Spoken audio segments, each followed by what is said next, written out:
Hello viewers, আজকে আমি রান্না করব কাঁকরোলের বড়া। কাঁকরোলের বড়া করব বলে কাঁকরোল নিয়ে নিয়েছি আমি। এরপর এতে আমি লবণ মিশিয়ে নেব। কাঁকরোলটাতে আমি লবণ মাখিয়ে 20 মিনিট রেখে দিয়েছি।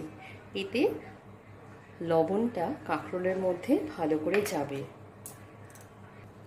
এরপর আমি কাঁকরোলের জন্য একটা ব্যাটার তৈরি করব। প্রথমে নিয়ে নেব বেসন,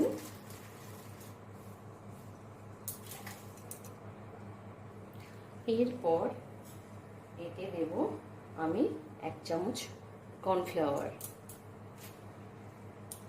এরপর আমি এতে দেব একটু লবণ, একটু কালো জিরে,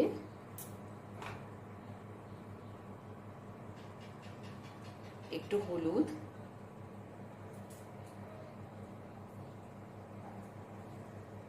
আর দেব কাঁচা লঙ্কা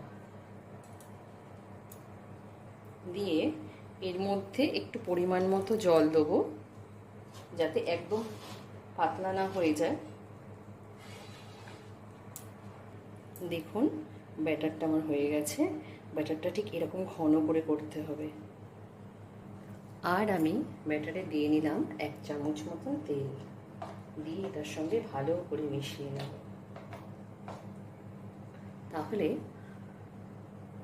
বড়াগুলো ভাজার সময় বড়াগুলো বেশ মুচমুচে হবে।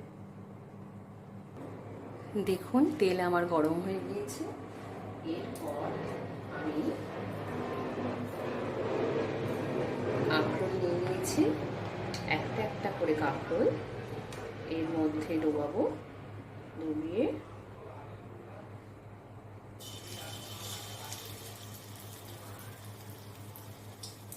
এইভাবে ছেড়ে দেবো।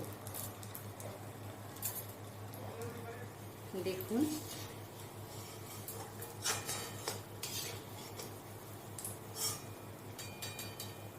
বড়া আমার ভাজা হয়ে গিয়েছে।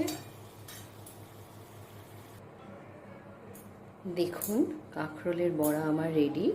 আপনারা প্রত্যেকে বাড়িতে বানাবেন এবং বানিয়ে খেয়ে বলবেন কেমন হয়েছে। ভালো লাগলে চ্যানেলটাকে লাইক এবং সাবস্ক্রাইব করে দেবেন। আমি আমার ব্লগ আজকে এখানেই শেষ করলাম।